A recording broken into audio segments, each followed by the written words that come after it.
The bus was crowded that morning, filled with the soft hum of tired conversations and the screech of brakes echoing through the cold air. I sat near the window, staring out at the blur of buildings rushing by. My reflection ghosted against the glass. My eyes looked hollow, my skin pale from exhaustion. Every muscle in my body ached, and not just from the early hours of work. It was the weight of everything. My husband, my children, the bills, the endless tasks that somehow all fell on me.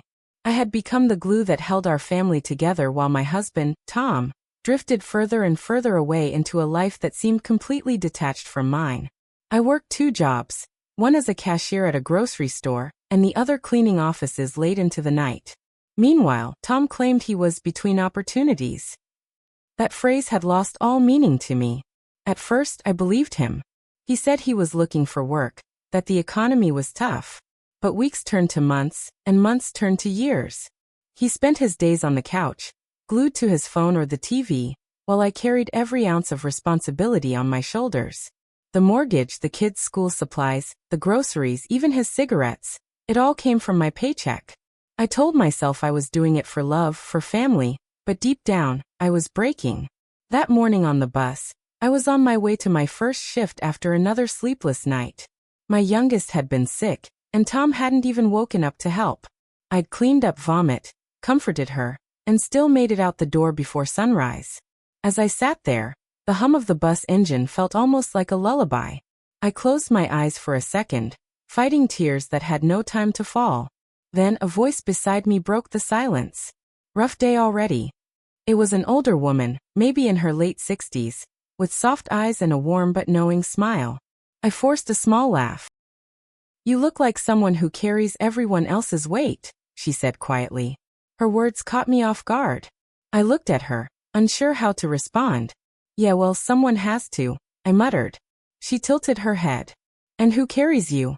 I didn't answer, because the truth was no one did.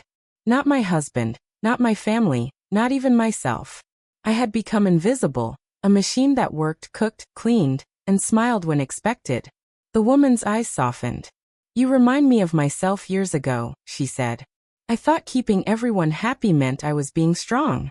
But it wasn't strength, it was fear. Fear of what would happen if I stopped." Her words hit me like a punch to the chest.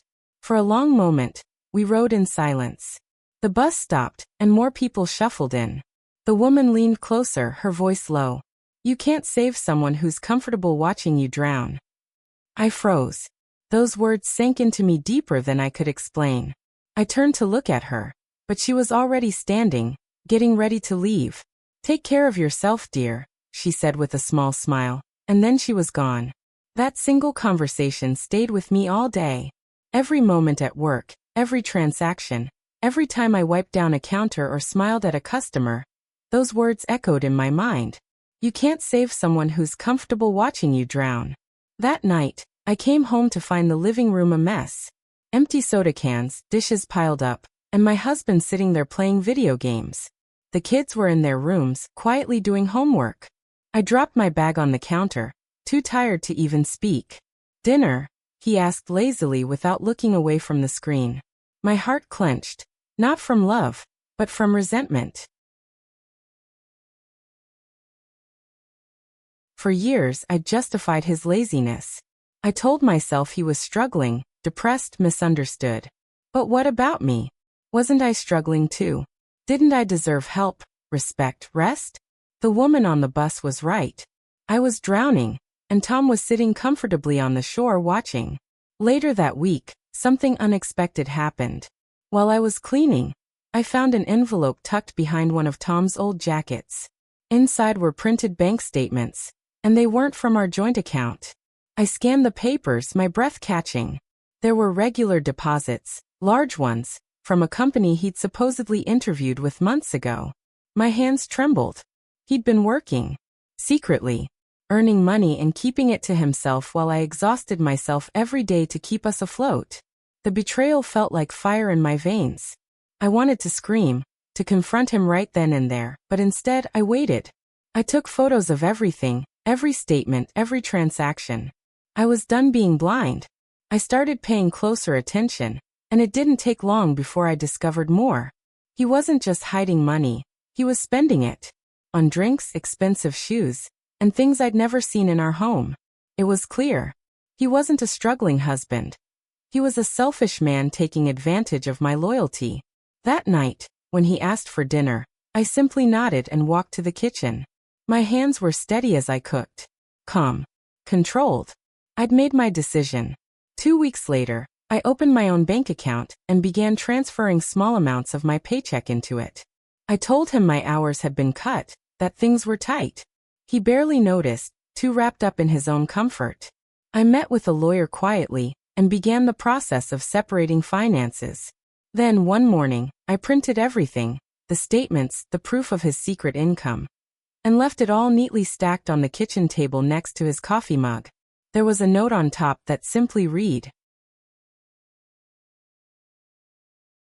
I moved out that weekend with the kids. It wasn't easy.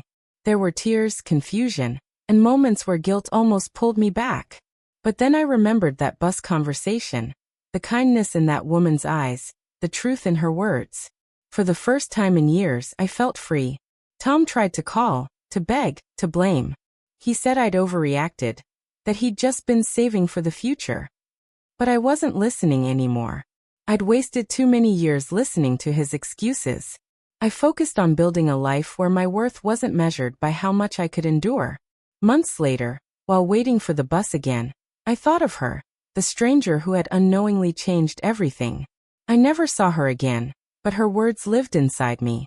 Sometimes the universe sends you the truth in the most unexpected ways. I still work hard.